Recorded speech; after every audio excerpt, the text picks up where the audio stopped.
8-й день на ремонте. Так все выглядит. Но это с одним двигателем только так. В самой плохой кондиции, как оказалось. Остальные двигателя уже начали собирать. Обещаю до понедельника все сделать и закончить.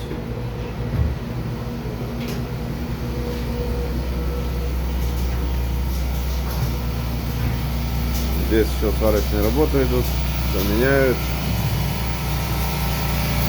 Бардак полный, конечно. Как-то так.